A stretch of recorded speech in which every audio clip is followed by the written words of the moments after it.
Hello YouTube and welcome to what is I guess the first video of its kind. Today we're going to be doing some slightly more grown-up political content. It's been 2 months since the Greater Manchester Mayoral Election. Spoiler alert, Andy Burnham did win by a very significant margin. Because I'm very on the ball on this YouTube channel, I'm going to be discussing that mayoral election and also some other stuff, including HS2, which is of interest to me and also to you viewers, and the Green Party more generally, with the then Green Party candidate for Manchester Mayor, Melanie Horrocks.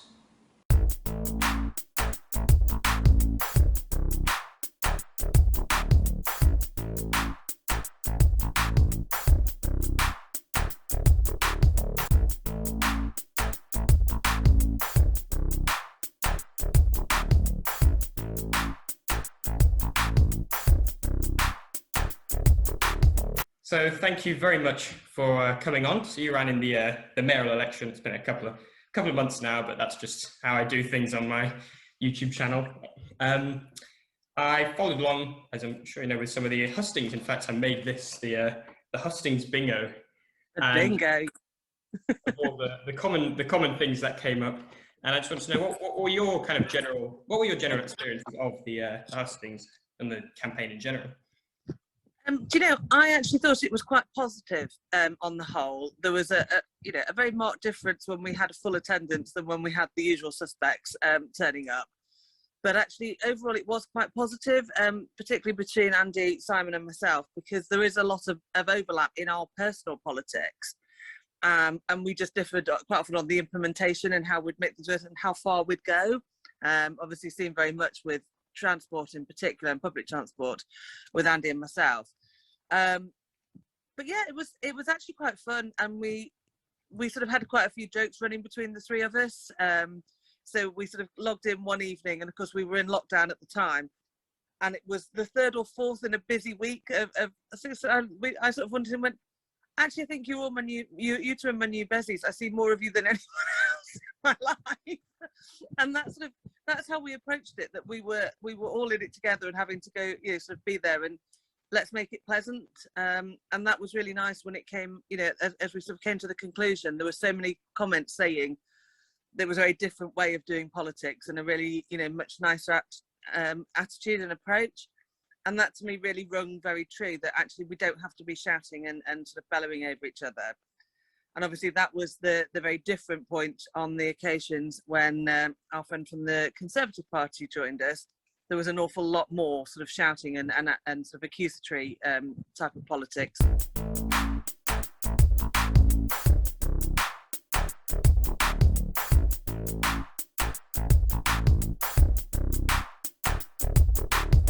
So you mentioned some of the more kind of shouty TV debates. You weren't on some of those debates. How come? There was a decision taken by Granada Reports that because the Green Party had not retained the deposit in the first mayoral election, regardless of national polling or anything else that was going on that obviously had put us significantly higher nationally, that they would base it on that initial election result and wouldn't invite me. And they've never said anything since, and they didn't acknowledge the share differential between the Lib Democrats and myself after the election. So if they stick with that same formula next year, it will only be a two candidate debate, or say the next time.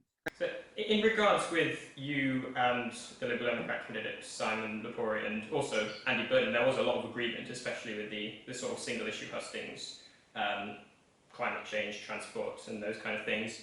Which was not, it was nice to see you getting on, but it was also arguably a little bit frustrating from the point of somebody trying to pick who to vote for, because you all seem to be agreeing with each other most of the time. So what set you apart from them in terms of what your policies would have been? What would you have actually done differently to either of them as mayor? I think really sort of one of the big things that I pushed right from the start was obviously actually having a fully integrated public transport system. And I think part of that relationship that was built will hopefully sort of come to fruition, because obviously one of the first things that Andy said, after thanking Simon and I for our part in the process, was we'd spoken previously on the election day and he then announced that he would work with me to implement some, that sort of big policy, which is on your bingo card, of bikes on trams.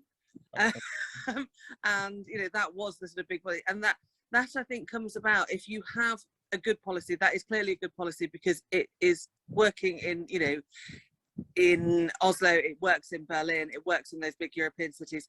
But really, the transformation that we've seen in Paris shows that you really can make a huge difference if you put the policies in place and bring them.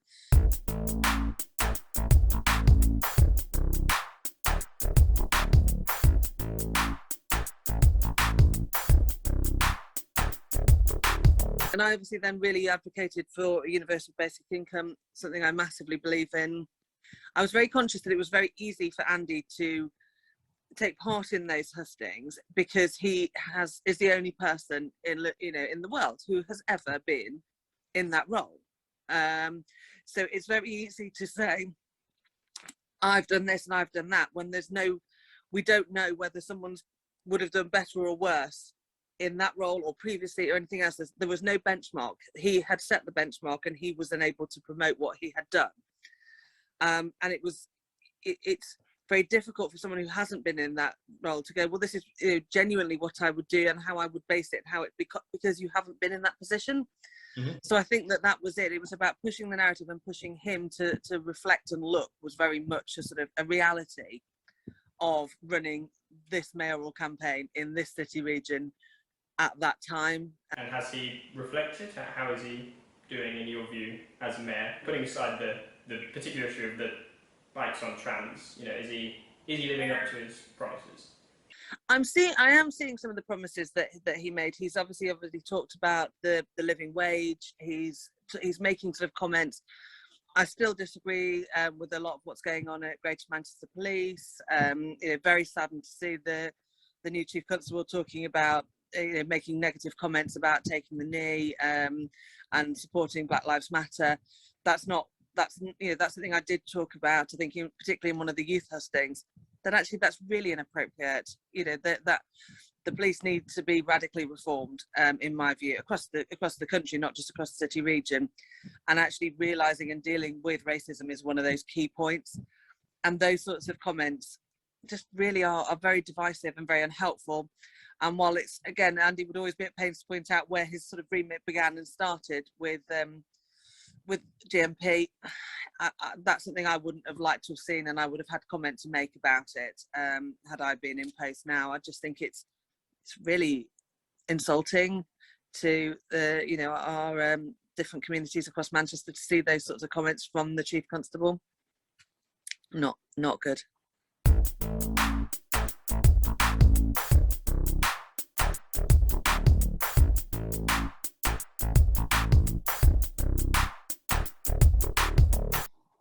So moving on from the mayoralty, you are in the minority, I think it's fair to say, within the Green Party, who are supportive of High Speed 2. Why do you, just as a general, but also specifically from an environmental point of view, what draws you into supporting the project? Well, I started off, as I think I've been sort of relatively vocal on, I started off being in the anti-camp and very sort of strongly anti. And it was really very much, I had someone reach out to me from Grades for High Speed 2 and say, some of the things you're talking about, and it's some of the things I now pick up on going forward, have a look at some of these information sheets that we've put together, and they weren't as sort of whizzy and as pretty as they are now. And it's just, I just always like to read, be informed, sort of challenge myself on my thinking. And so I went, okay, fine, you're not going to convince me, but okay, I'll have a read through. And actually it really did. And I've come around very much to the position that I don't sort of, you may have seen this week that I was told that I hate herons and ducks and swans and want them all dead, in one of the more bizarre comments I've had in relation to High Speed 2. And that's very sort of, I tried to make a bit of a joke of it because it's just a slightly ridiculous sort of comment to someone who's been a vegetarian for the vast majority of their life, and who drives everyone mad trying to save everything all the time. but that's sort of very much, it becomes so angry, and it's such an angry debate. And I just sort of think that there isn't a need to be in that way. And what you can do, and what I always advocate for, is supporting High Speed 2 doesn't mean being a cheerleader for High Speed 2 Limited.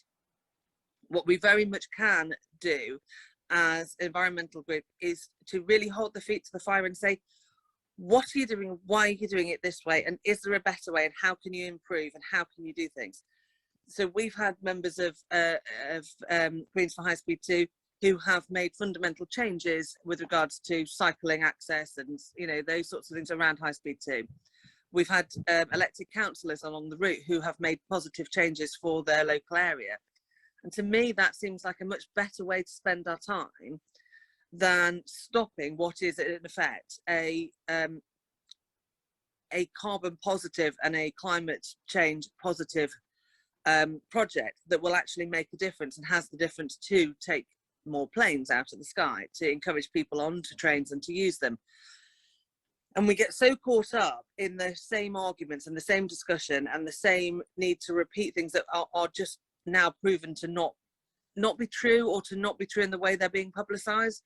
Famously, the 108 ancient woodlands being destroyed. Well, you sound like someone who can't possibly be a Green if you're someone who'd support that, because that's monstrous. But actually, when you look at the total loss, it's so small, and some of the lines that are affected by the train coming within 2 miles of them. And it's like, that's not destroyed. That really isn't destroyed. And I suppose it goes back to my inherent sort of training as a lawyer. Can we be really precise with words? Because it matters. And to me, something going within 2 miles of a woodland isn't destroying it. But what we can do is look at, you know, is there a slightly better route at this point? Can we do what they've done in places in Germany on one train line, where they've put in tunnels underneath for wildlife, so that there isn't that same impact on wildlife as just putting a track and leaving it.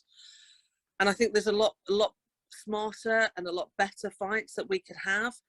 And then we have the sort of stated position that people think we have. And it's a really strange one, because our policy does actually support electrified rail and a north-south link. We've just chosen to oppose the only provision that there is for that. Please stop telling me it's about 20 minutes quicker from London to Birmingham. That's not the point of it.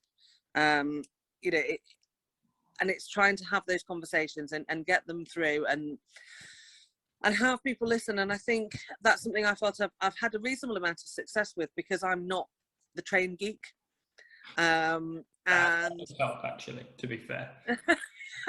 You know, I'll quite often sort of bow out of conversations within High Speed 2, because the Greater High Speed 2 group, because they'll be oh, look at this train, and I'm going, it looks like a train to me. It looks like the last train you posted, and it looks like the train you're going to post in a week's time. I don't get it at all, but I get it, and I'm part of it because of that science-based approach, and because of, you know, how important I think it is as a project overall. And I do a lot of that now for the information that we put out, and I will be the sort of non-expert, non-industry critical friend going, yeah, normal people don't know what that means. We're not going to explain that to anyone if you use that language. And that's very much where I fit in, of just being the sort of, hopefully, the smilier face who's not going to argue with you about those sorts of real technical bits, and can just be quite normal about it. Although they'd probably be cross for saying normal. Sorry, everyone else. Don't take too much offence. You're convinced of the environmental reasoning for building High Speed 2. Why, in your view, are so many environmentalists, and, you know, including members of the Green Party, senior members of the Green Party, so vehemently against it? I genuinely don't know. Is part of it. I do sometimes find it baffling, you know, particularly with people like Chris Packham, who on a lot of other things I've got quite a lot of time for. You know, I think he's been really excellent on promoting a lot of things. And then he takes this absolutely dogged stance on High Speed 2, and doesn't seem to be engaging with anyone who has a view similar to mine and won't have a discussion. It's that very entrenched, very angry on both sides. And I sort of think we can do that very well as a party, as we have done with things like fracking.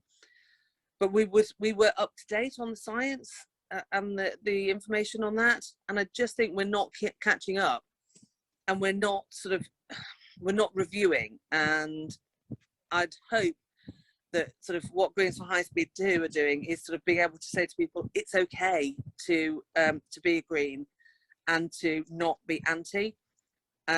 And that's sort of how it's spreading, is we're starting to see a lot more engagement. We've got a lot more people joining. We've got a lot more people making inquiries. We are sort of supporting in a quiet way and in a dignified way, people to just sort of have a look at what the options are and what the information is and what the alternative views are. I think it was notable, sort of Sean went down and supported, but was very, I think she sort of, was starting to listen and starting to understand, and she's a very, very bright woman, and I think that that's sort of part of the reason why we've taken that as a bit of a loss with our leadership position at the moment, because we thought not necessarily a vocal ally, but I think we had someone who was pragmatic and was prepared to listen to us and understood, and obviously she is in that sort of the right sort of background to listen to science and listen to reason and to weigh things up. So we've just got to hope whoever comes next has a similar view.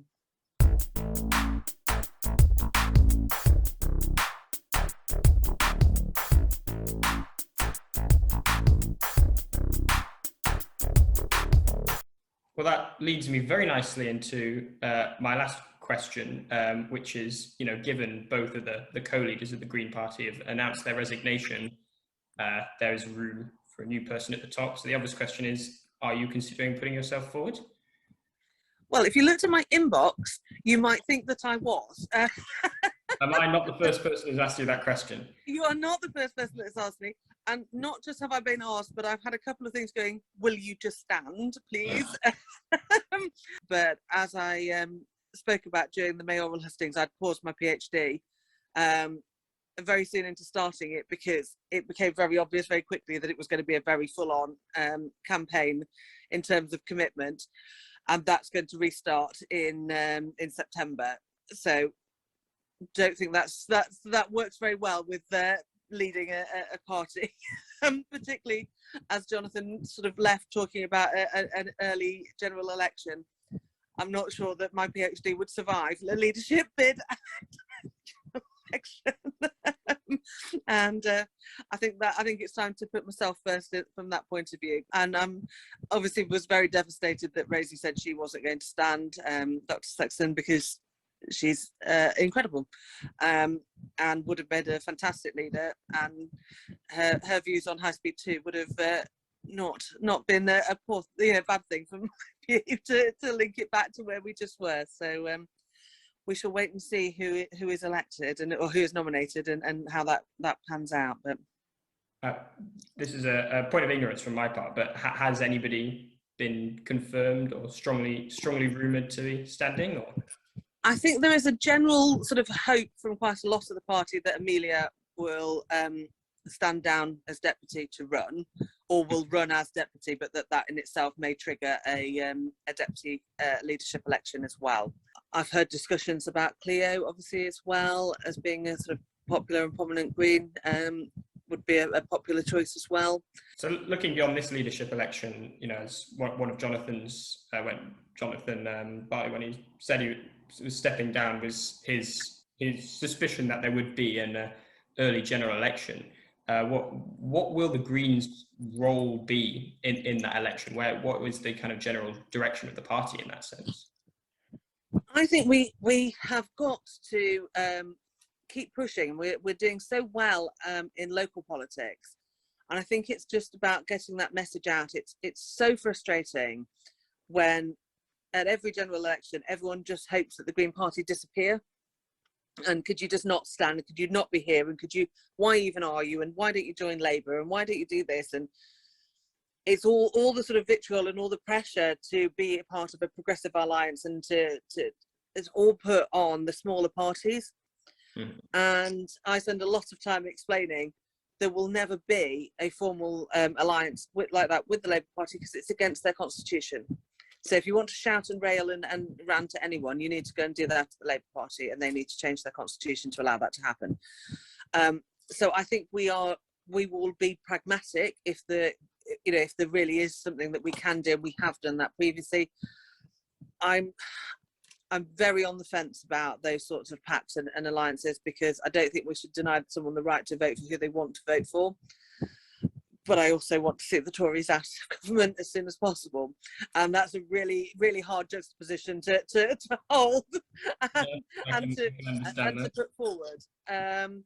So it's very, very difficult. But I think we've just got to be true to ourselves and be very honest and say, this is who we are. These are the changes that we're making at local level. We have got good people. We're not we're not in the days of everyone sort of wearing socks and sandals and knitting their own yogurt. We are a sensible grown-up party. And I think that's how we've got to really start presenting ourselves, because that's what we are. And that's who we have within our membership. And I think we've just got to work hard to sort of really convince people who are happy to vote Green in local elections that that's a safe vote on a bigger scale, be that mayoral or be that for parliamentary elections. And Sandy's brilliant result down in Bristol, and generally Bristol itself, I think, is going to be extraordinarily interesting over the next general election and as we move forward, because the Greens are really taking over there, and there's real positivity and positive change coming out. And I think that's what things happen. It's very easy to dismiss Caroline. Well, it's Brighton. That's just Brighton. Brighton, Brighton. People have their own views of Brighton, don't they? But I think if you start taking over in other places and seeing that change, as we are in Trafford on a local basis, I think that that will really push forward. And those are what the local parties need to be sort of thinking of, is not just from where are we going for local candidates, but then where do we build on that, and how do we then build that forward into actually having a serious parliamentary candidate. It will happen more and more. That's all I can hope, is that we do start pushing forward, because I do genuinely believe in 99% of our policies and our plans, and I think we could be very, very good. We just need that opportunity. That's the end. That's the last of my questions. So thank you. Thank you for sharing your thoughts. Thanks for coming on. My pleasure. Thank you very much for having me. I apologise for fanning myself throughout. It is obviously so hot at the moment that coolness is not achievable any other way. That's global warming for you, isn't it? Well, it is, exactly. Hopefully this week, and then the torrential rain that's forecast for next week will be a wake-up call to those who still don't believe in it.